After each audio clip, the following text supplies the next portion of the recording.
Welcome in, I think, to the latest edition of Fifth Avenue Faceoff. Hi, I'm your host, Chris Mack. You can get this podcast on a multitude of platforms, basically wherever you get your favorite podcasts, however you get them. Google Play, Spotify, SoundCloud, Stitcher, so many different ways in the year 2023 to get your podcast, iTunes, or on your free Odyssey app, AUDACY. Make sure you subscribe to Fifth Avenue Face Off. If you're listening in the app right now, go up in the upper right-hand corner. If you haven't already, tap those three little dots and then tap follow. And you will get notified as soon as new episodes of Fifth Avenue Face Off are ready for your consumption. If you're watching on the 93.7 The Fan YouTube page, again, hi, I'm Chris Mack. Thank you for joining the post-game edition after a brutal 4-3 loss to the Anaheim Ducks at PPG Paints Arena. Tap that little notification bell down below. You'll be notified every time there is a new video posted to the 93.7 The Fan YouTube page, including full episodes of Fifth Avenue Faceoff. Oh Mama, the story of the 2008 Black and Gold defense. Fourth down in the Steel City with Josh Taylor and myself, which of course is getting ready for Steelers Titans, and so much more from 93.7 The Fan and Odyssey Sports. This game, brutal is the word, because I can't find many more words for this loss in particular, and now where this team is, given the effort that was put into overhauling things this summer. Before we start to look medium range at what lays ahead of them for the next month, as we can close the book on October and look ahead to November, before we start to look long range, like, hey, when do big changes have to be made? And that may be more of a medium range problem right now. Let's look short range, and let's just look at tonight's game on the back of what has been inconsistent efforts, right? Inconsistent efforts, it feels like, night after night after night with these Pittsburgh Penguins. They come off a game against the Ottawa Senators in which, to be quite honest, I felt like they played the better game, but the scoreboard would never relay that message, as the scoreboard would relay they got dominated by Ottawa, right? So that comes on the heels, the 5-2 loss to Ottawa at home, of a 4-0 shutout, stellar 4-0 shutout win against the Colorado Avalanche, and the best game of the season from Tristan Jarry. Really makes you wonder if maybe things are starting to hit their stride, right? You've solidified a third line, which we will get to in a minute. They were the best line on the ice tonight, and I've given them a nickname. Oh, yeah, we're excited about that. But all of this on the heels then of 3 ugly losses in a row to Dallas, St. Louis, and Detroit, and a first week of the season that was inconsistent. So here we are now. We're 3-6. The Pittsburgh Penguins are 3-6, and we will get to what lies ahead and what this means for them going forward. Again, medium and long range. But let's just look at tonight's game in particular, because the Penguins, once again, for most of the game, dominated play. And this is something that's becoming regular for them, in that they dominate a team at even strength. And you could make the excuse that coming into this game, they were 1 for 16 on their last 16 power play opportunities, and go, well, that explains it, right?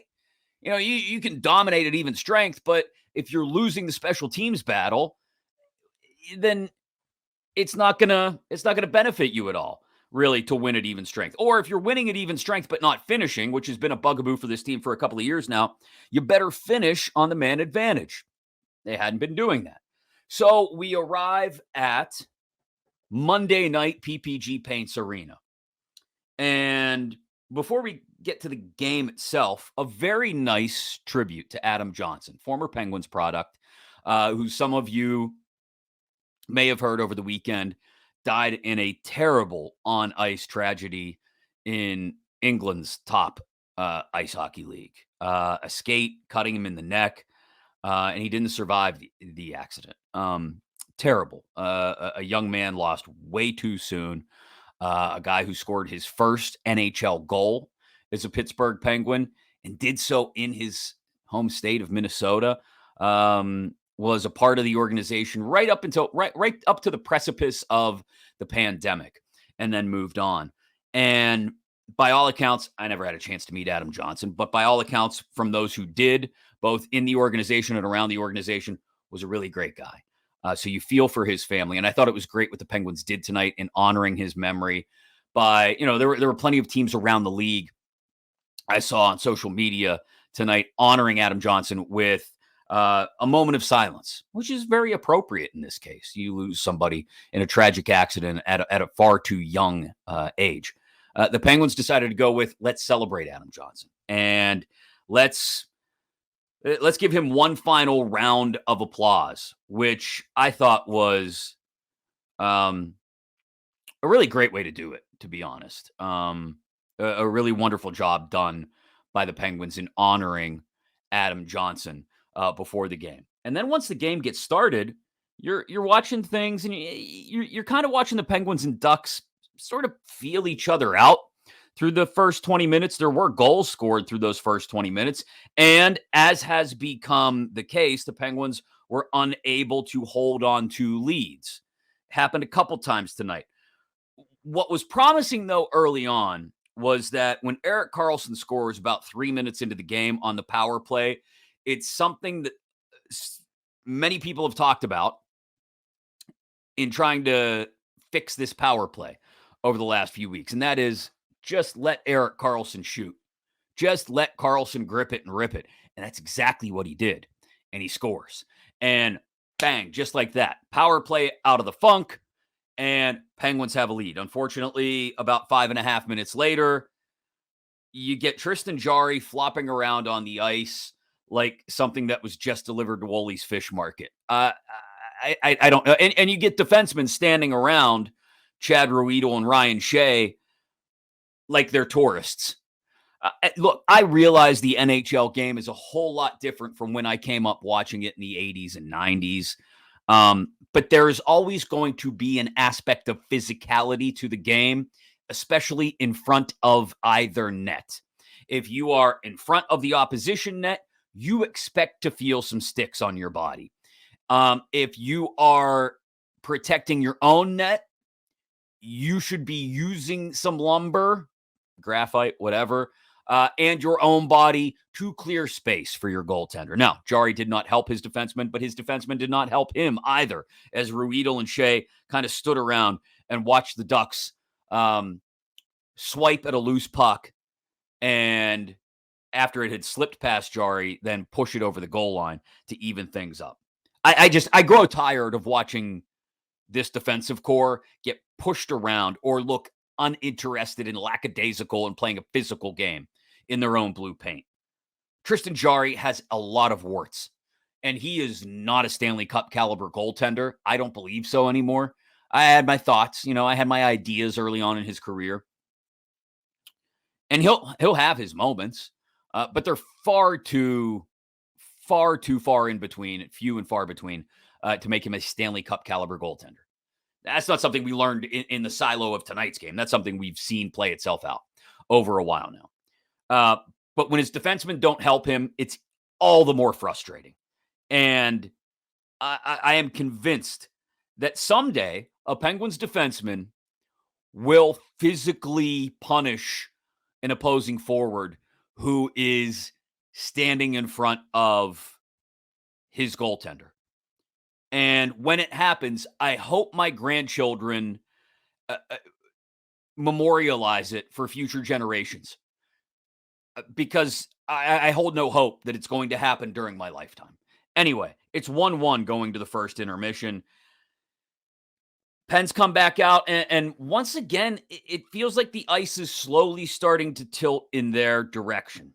Okay? And as the ice slowly starts to tilt in their direction, we start to see something similar to what we've seen throughout this year, which is the ice tilts in the Penguins' direction, but it doesn't lead to goals. And instead, one goes back the other way. Frank Vetrano scores. Frank Vetrano is Italian for man who owns the Penguins, Gorlami. And Frank Vetrano now has 10 goals in his career against the Pittsburgh Penguins, more than he has against any other team in his career. But We'll credit the Pens this. They bounce back, and they get one late in the second period, and they get it on the power play, and they get it late in the second period on the power play from Evgeny Malkin. Now, we're going to qualify this. One, I'm going to say I'm excited because Evgeny Malkin gets an opportunity to just let one rip. Absolute howitzer from way down below the right point, right? Like it's 5-on-3, so everybody's collapsing in. And he just lets it go. It's what we want. We want shots on net. Erik Karlsson showed us that in the first period, right? Your coaches and the fans have been screaming at you to just put the puck on the net on the power play. And it feels like I've been transported back to 1996 and Mario Lemieux and Ron Francis and Peter Nedved. Was it Nedved then? I think Nedved. Yeah. Zubov and Yager are out there just playing tic-tac-toe and patty cack. Patty cack? Patty cack's not a game, Chris. Patty cake is. And everybody's yelling, shoot the puck, shoot the puck. If I sing any more lyrics, I have to pay my friend Scott Paulson royalties. You might just score, I bet. Shoot the puck, shoot the puck. Pass it, pass it, pass it, pass. Put it on the net. I remember way too many words from that song. Anyway, Malkin puts it on the net, and it goes in. Now, the qualifier is it's a 5-on-3. And it takes a minute and 5 of this 5-on-3 for them to finally get to that point. The other qualifier is it took Greg Cronin losing his mind, fairly so, I'll be honest, on a terrible goaltender interference call that wiped out a goal for Anaheim. So, look, I get why Cronin lost his mind. I do. It should have been a successful challenge. It took a goal off the board for Anaheim that at that point would have given them a 3-1 lead in total control of this game. Instead, he loses his mind on the bench, gets a game misconduct, and now they've not only got Trevor Zegras in the box serving the unsuccessful challenge delay of game penalty, but they've got Mason McTavish in the penalty box. Ooh, foreshadowing. Mason McTavish in the penalty box as well, serving the unsportsmanlike conduct based on Greg Cronin losing his ever-loving mind on the official. Frederick, I'm going to try to say this, but it's very, very French and very European. Frederick Lechieu. I'm going to go with that because it's the closest I'm ever going to get to it. But anyway, Cronin loses his mind. It's a 5-on-3 Penn score. Great. We're back to 2-2. We're going to the second intermission. Feels like everything is about as okay as it could be, considering you needed a 60 seconds of 5-on-3 and multiple power plays to get to the second intermission tied with the Anaheim freaking Ducks. Okay, that's all right. Because what we're finding through the late second period and into the early third period is we got a third line, and you had your thoughts about this for the last week or so coming into this game. You've seen what Lars Eller and Radim Zohorna and Drew O'Connor can do together. They possess the puck. They keep it in the offensive zone. Even if they're not necessarily getting pucks on net all the time, they're just being a hassle for the opposition, which is just what you want your third line to do. Well, they Emeril Lagasse that thing tonight. They kick it up a notch. Bam. And they have an utterly dominant game. Dominant game by what I am now dubbing the Easy O line. You see what he did there? E for Eller, Z for Zohorna, O for O'Connor. Easy O, because it's easy for them to generate offense at times. The Easy O line. Go ahead, pass it around. Tell your friends. We'll make T-shirts in the strip. It'll be great. We'll throw a party if this team ever actually does anything besides lose games to the Anaheim Ducks and the Ottawa Senators and the Chicago Blackhawks and the Detroit Red Wings and the St. Louis frickin' Blues. Anyway, the Easy O line. It's the one bright spot, so let's celebrate it. They absolutely dominate. How so? 6 high-danger chances for, just 1 against. So 7 scoring chances for, only 2 against. 6 high danger for, just 1 against. They were dominant tonight, the third line. They were the best line on the ice, either team, by far. The best line on the ice was the easy O line. Eller, Zahorna, and O'Connor have found something. And if this team were good enough to get to the playoffs and these three were still together come springtime, we would be making T-shirts in the strip and celebrating these guys like HBK or Stahl Kennedy Cook or any of the other great third lines that have helped the Penguins chug along to a Stanley Cup run. That's not happening this year. But we got a cool nickname for him anyway. The Easy O line. Eller, O'Connor, and Zahorna. Eller, Zahorna, and O'Connor. I want to make sure I get it right so that the acronym makes sense in your head. We found a third line. The problem is, it really doesn't mean much. I shouldn't say it doesn't mean much. It doesn't mean as much when two other things are going on. Your goaltender is not making the big save when called upon to do so. And look, I'm sorry. I'm out on Tristan Jarry. I'm just out. I'm done. I know there's nowhere else to turn at this point.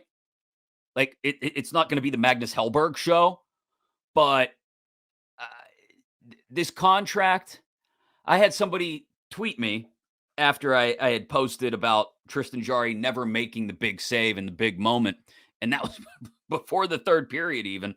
And they said, man, that contract's starting to look pretty bad, pretty rough. The contract for Tristan Jarry looked bad the day it was signed. But we all knew it was coming because we knew what the goaltending market was like in the offseason. We knew Jarry was coming back. We never thought he'd come back for 5 years at that number. That's going to hamstring this organization. Because if they want to get out from underneath it, they're going to need Jarry to show something. You're going to have somebody show some level of interest in him in order to get him off the books at some point in the not too distant future. And who's going out of their way to help you get Tristan Jarry off the books? I'm not going out of my way. There's not another Vegas Golden Knights coming around to take one of your two Stanley Cup winning goaltenders off your hands because you don't have any Stanley Cup winning goaltenders anymore. So Tristan Jarry's not that dude. And it was on display tonight, flopping around like Woolies on the first goal. I will give credit where credit is due. On the second Anaheim goal, was it the second one? I want to make sure I have things straight here. I don't want to. It was the Vetrano goal, wasn't it? Or was it the McTavish goal that tied it at 3?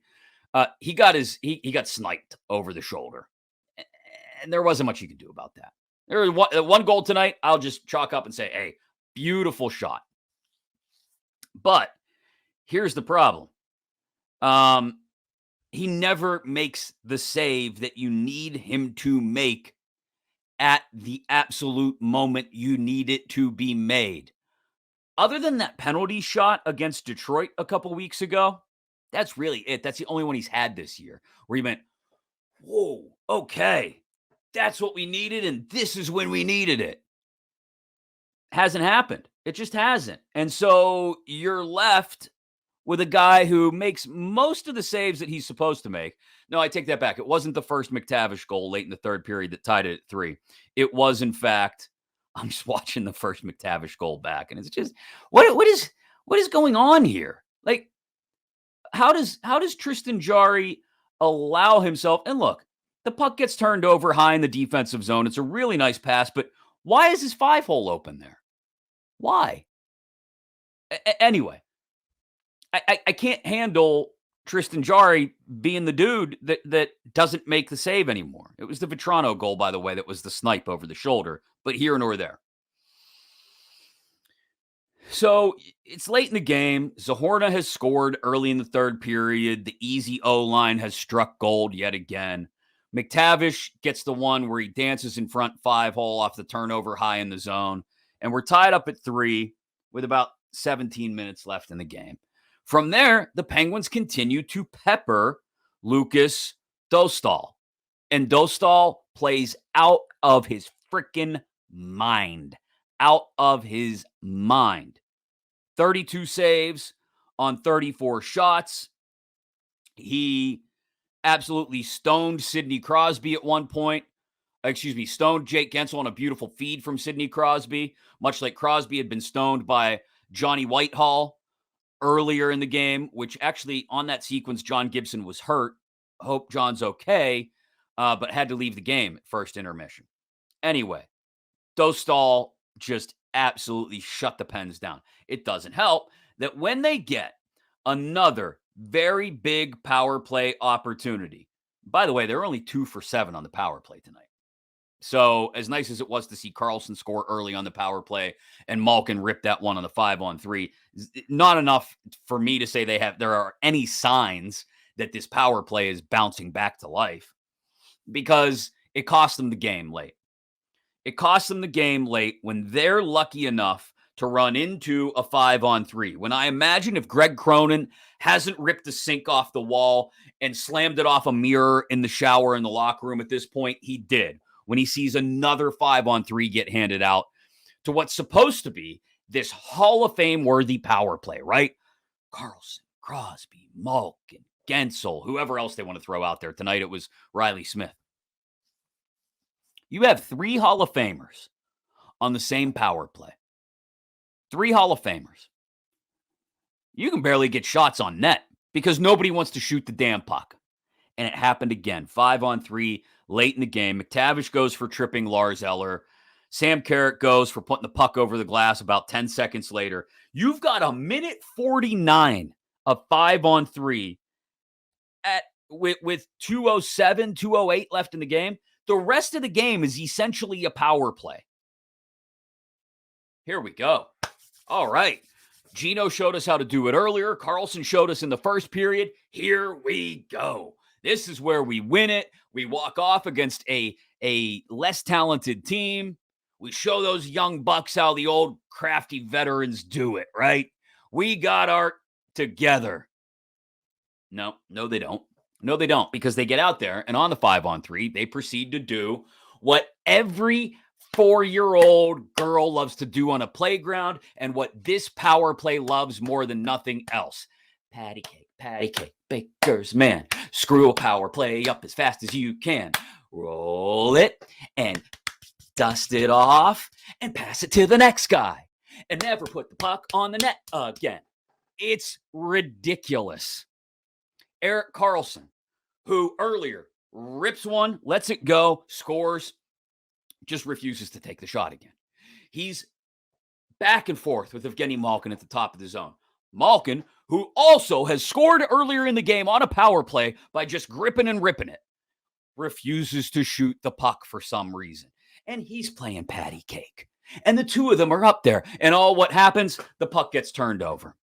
And it gets kicked out to a waiting Mason McTavish as he leaves the penalty box. And it's a breakaway against Tristan Jarry. Well, we know, Jarry, we could trust him to make the big save in the big moment. Oh, no. There you go. Shorthanded goal, game over. With 5 seconds left in the power play and 12 seconds left in the game, the Penguins are down 4-3 and lose by that score. And I don't know how you get 2 5-on-3s for what ends up being a combined almost 3 minutes of 2-man advantage time. And you get one freaking goal. One. With 3 Hall of Famers on the power play. And the second power play generates more chaos around the net than the first power play does. So this team's 3-6 now. Your short range view, they screwed the pooch on the power play again tonight, and their goaltender isn't good enough to pick them up when they fall down. That's your short range view. Your medium range view, you've blown the scheduling advantage you had. I'm going to go back to it again because I said it 3 weeks ago, right before the season started. I sat here in this space and talked to you guys about the advantage the schedule gave them. Chicago, Washington, Calgary, Detroit, St. Louis. We'll even skip over Dallas and Colorado, right? Ottawa, Anaheim, San Jose, Anaheim again. Who am I forgetting? I'm forgetting maybe 2 others. No, that's it. 9 of your first 11 games were eminently winnable. just based on the opposition and what you did in the offseason to fix your own organization, hiring a new GM, bringing in Erik Karlsson, revamping the bottom six forward group. And you've wasted it. You've wasted it. Those 9 games of the first 11 that were all eminently winnable, you have played 7 of them, and you have won exactly 2 of them. You're 2-5 in the first 7 of those 9 games. Even if you lose 3 of those, even if you go 6-3, and even if you lose to Dallas and Colorado, and even if you start the season 6-5, at the very least, you've got 12 points in your first 11 games, and you're treading water.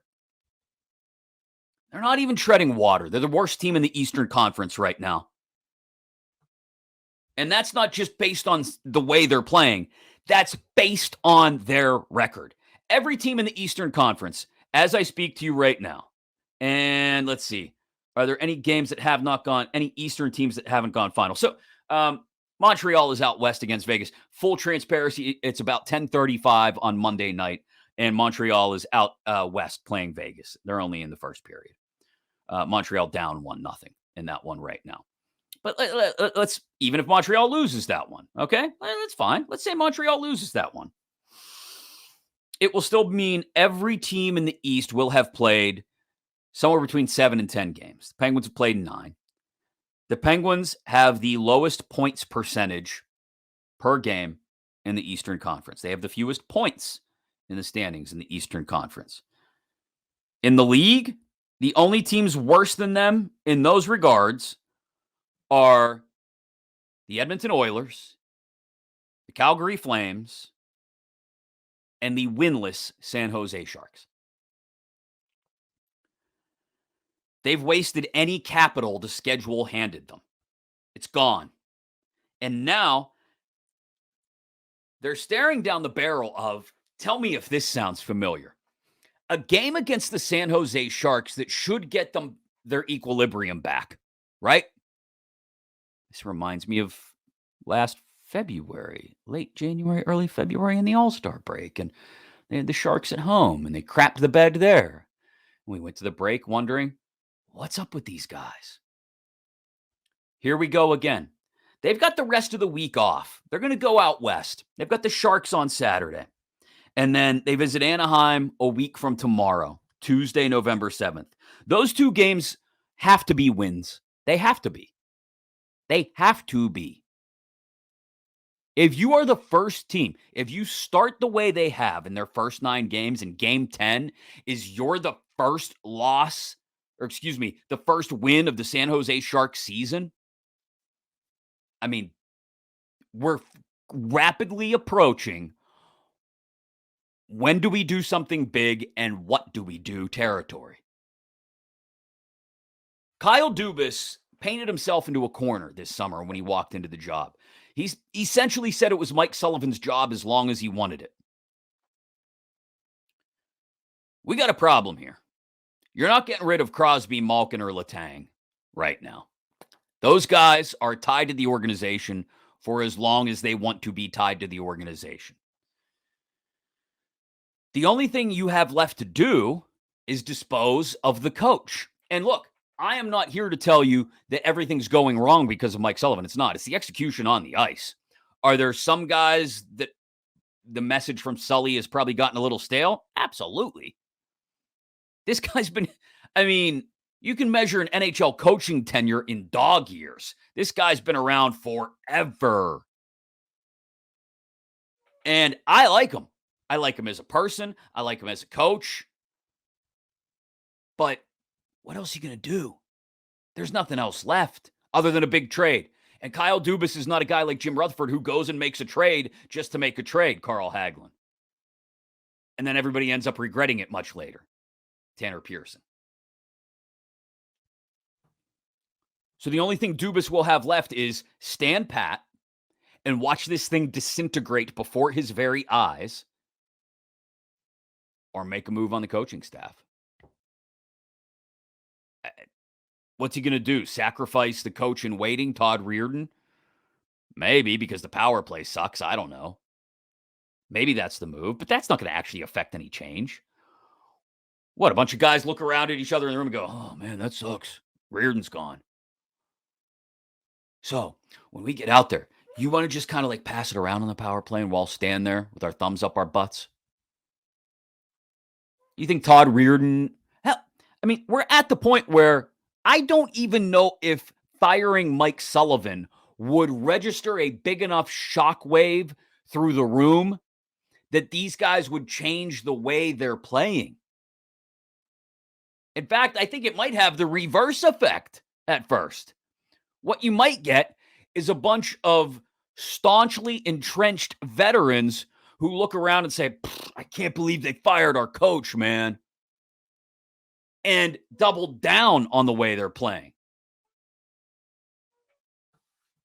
I don't know how you fix this.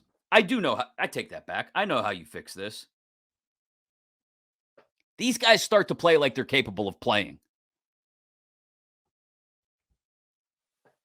It's still in there. You see it in Malkin's shot that scores the power play goal in the 5-on-3. You see it in Carlson's shot. You see it in the multiple point-blank opportunities Sidney Crosby had tonight, the way he set up Jake Gensel, the way that third line dominated. It's in there. So actually put it together, or your head coach who you love is going to get fired, or one of the assistants that you've known for a decade or more is going to get fired. Because you guys, you big three and Carlson, none of you guys are going anywhere. You're entrenched. The goaltender's not going anywhere either, unfortunately. He's another one that could stand to take a good, long, hard look in the mirror and ask himself, what the hell are we doing here? Because what lays in front of them now, as they sit with the worst record in the Eastern Conference, once they get through San Jose and Anaheim in the next 8 days, they go to LA.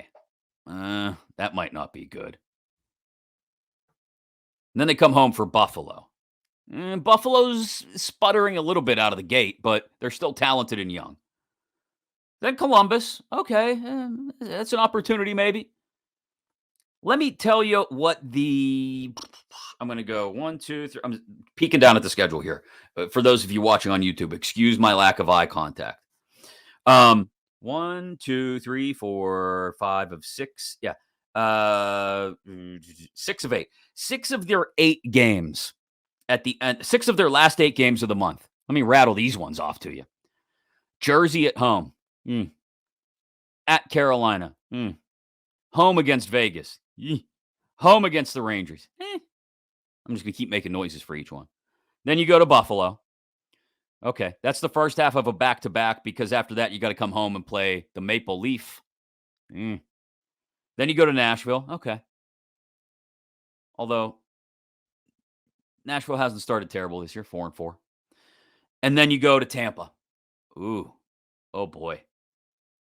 Like, it's not ridiculous to think that by the time you get to December 2nd, when they have a home and home with the Flyers, a wrap around the weekend home and home with the Flyers that first weekend of December, it's not entirely crazy to think that they could be 1, 2, 3, 4, 5. I'll give them 5 out of their next 13.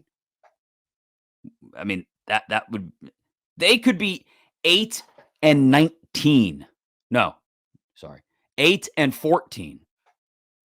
8-14 going into the month of December. You rarely dig out of that. I know Rob Rossi has written about it a lot, both for The Athletic and his previous stops. It's been written about by lots of different people that about 75% of the teams that are in playoff position around Thanksgiving will still be there come April. It's very hard to change your stars and change your fate after it started to bake itself in.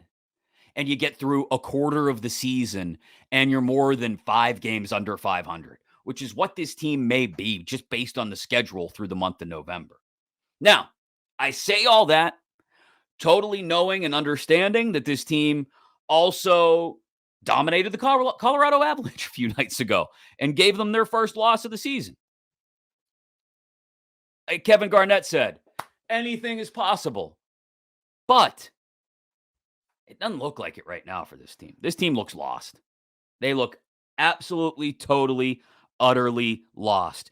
And other than the easy O line, T-shirts available soon in the strip, they got nothing going for them. And Carlson, when he commits to shooting the puck,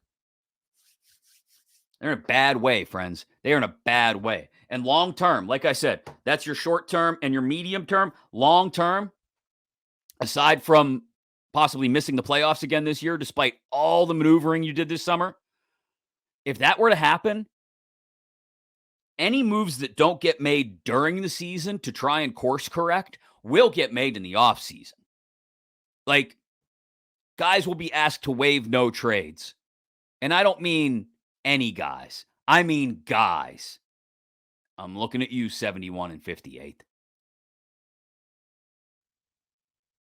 People will eat portions of contracts to get them out of here. Looking at you, Jari. You can't go forward like this anymore. You can't. And if it continues to slide so wildly downhill like this, the fixes have to be drastic. They have to be. Because when you brought these three guys back, and when you went out and got Kyle Dubas, and you went out and got Erik Karlsson, you committed to this team taking one more good run at a cup. What the hell is this? What cup are you taking a run at here? A frickin' Dixie cup. The one from Two Girls, One Cup. Don't go look that up. I'm sorry. I shouldn't have mentioned that. That's gross. Don't do it. It's not a Stanley Cup. They're a disaster. And if they don't fix it this week in practice before they head out west, and they should lose 2 out of 3 out west, big moves got to be made. Big moves got to be made. And if they're still scuffling the way they are right now by the time they get to Thanksgiving, yeah, I love Mike Sullivan, but that's got to happen. Maybe it won't. Maybe there's no chance that any of these big moves happen, and they are content to just muddle along to the worst record in the Eastern Conference. Would be a hell of a way to go out, though, for Sid, Gino, and Letang. To go out as doormats who can't get out of their own way and only occasionally look like a husk of themselves. And an organization who commits to those three because they believe they still have it, but has to fire a coach because those guys refuse to do it, and because those guys can't get out of their own way, and because the goaltender's a disaster, and the new GM who gave that goaltender a big, fat, long contract.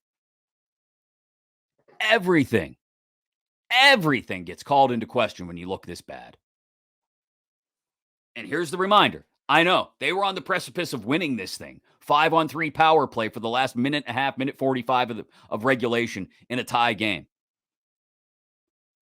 But it took them nearly 3 minutes of 5-on-3 time just to get to 59 minutes and 48 seconds of a tie game against the Anaheim Ducks.